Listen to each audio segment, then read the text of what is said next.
And welcome back to another Tales of Tribute game. Today we're going against going first, against Crimson Mask. Picking Alessia first, opponent goes Mora and Ansei, very heavy. And I was planning to pick Pelin from the start because I haven't picked Pelin for a while. In fact, I don't think I picked Pelin yet. So we go first. Ink and Blood is the pick probably.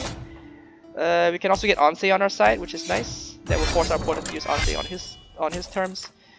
We can also pick up the Voracious Tome Shell, but that doesn't improve our economy whatsoever, so Ink and Blood was definitely the correct pick here. Our opponent must pick up Lantern of the Endless, otherwise he loses instantly.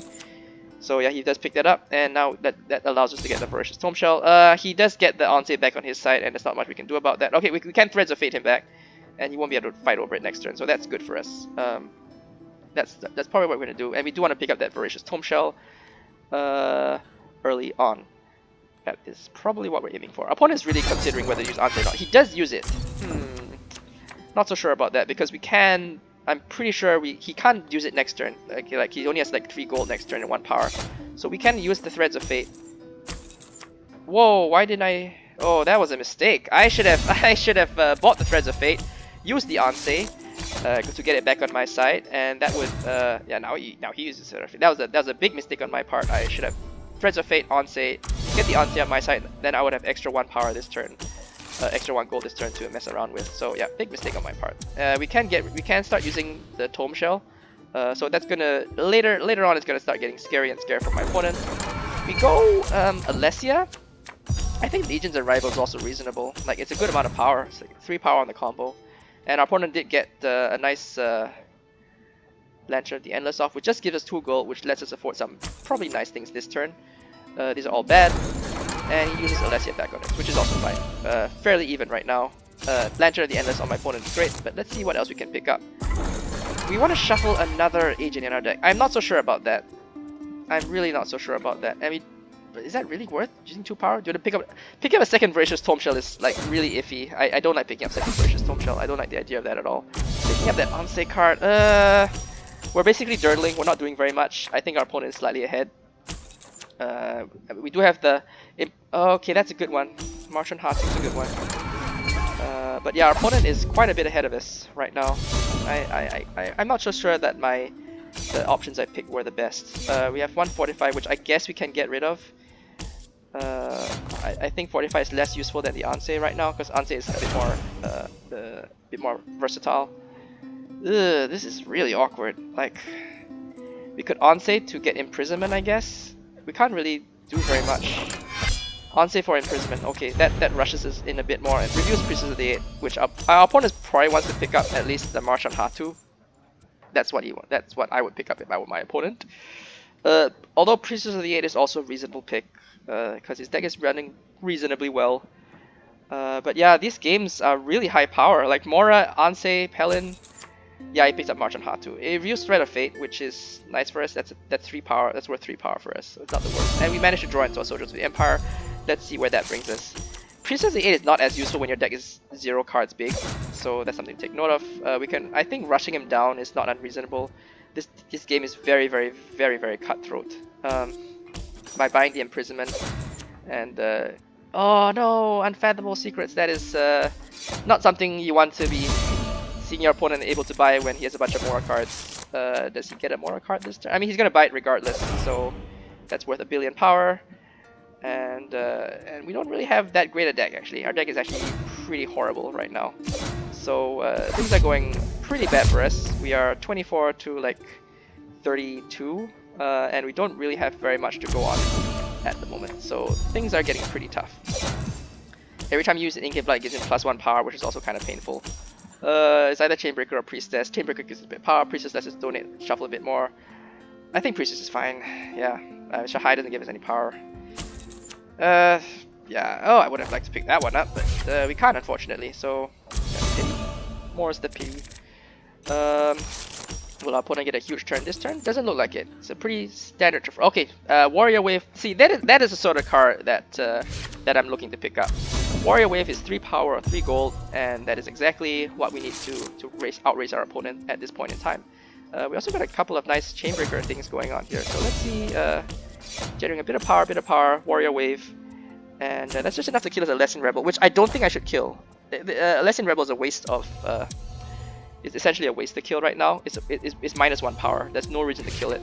Our opponent doesn't even have any Alessia cards in his deck, if I'm not mistaken. So do not kill those things, basically. He's gonna get imprisonment.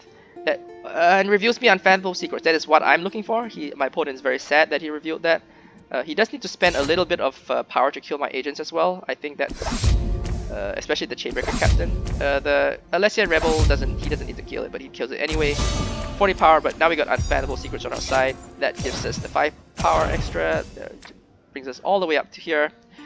Shield Bearer is nice. Can he kill our Shield Bearer? He can kill our Shield Bearer next turn because he's drawing all power cards essentially. But Shield Bearer is basically just a roadblock for him. It's -5 power for him, and it's something that we want to. And Grand Oratory, that's a great card to pick up. 2 extra power. Thank you very much. And this one can generate a bit of power as well. The rest is not much. So very cutthroat game right now. We are all both generating a ton of power because we both have Voracious Tome Shell on our side. If we had anything else that generates power like Orgnum or Crows, that's something else that we will be considering at the moment. But this is a very close and cutthroat game, that's for sure. I am not convinced he should have spent 2 power to use the Ansei, because power is so valuable at this stage in the game, and he draws me an extra card. So we can use our Voracious Tome Shell to get rid of those things, that's fine. Power, time to generate lots of power. And the question is, can we use our gold on something useful? Not really. I guess Priestess of the 8 might be vaguely useful. We also have +2 gold. I am not sure what we should buy here. No Shira is a big fat agent. But our deck is so small. Like, when your deck is so small, these effects become less useful overall. But I'm thinking, you know, I have 6 gold. Surely I should buy something with it, right? Like, anything with it. No Shira is worth at least 1 combo. 1 power on the combo. Reveal Blackmail, that's a whatever. So yeah, we're 55. Is our opponent gonna... Like, our opponent's reshuffled his deck, so now he's gonna draw some pretty good combos. He bought that Saint's Wrath, which is okay. He killed all the agents, like he could have cost him 3 power, so it's worth 3 power. Is that worth it? Not so sure. March on Hatu, opponent's very happy, and what's he gonna get next? What is he gonna draw next? Buying the Blackmail up, that's reasonable. Ansei's Fixed Reveal, none of us can afford that. Even if you use Mora, that's a pointless use of the Mora power.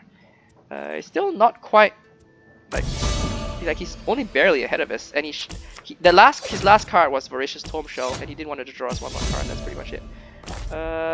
Yeah, why not? I mean, it's pointless. We just shuffle it to the top, and we can use Ink and Blood. Except we can't use Ink and Blood because that just gives him 1 power. There's no reason to use Ink and Blood because it gives him 1 power.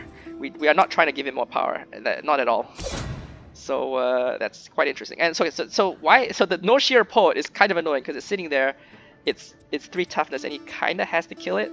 Does he have to kill it? I think he feels he needs to kill it, which is going to be annoying because that's -3 power for him. So that's the power of No Sheer. He definitely could kill the other ones though. Chainbreaker is too powerful to be left alive. I mean, does he really need to kill it? It gives me 1 power next turn essentially. Like, I'm not gonna be. It's not drawing me any cards. It's not giving me anything else. It's my opponent's thinking real hard on what to kill. This is basically a race for 80 prestige at this turn. We're both generating relatively equal amounts of power. And usually in these cases, the person who goes first wins, like originally. He reveals this Warrior's Wave, thank you, I will pick that up, no problem. And he leaves a lot of things on the field, including No Sheer Poet, because he thinks that it's not worth the 3 power to kill, which I think is a reasonable assessment. We're going to pick up Warrior Wave for sure. Getting lots of power, just going pure power right now. This doesn't matter what we do because we're going to draw it anyway.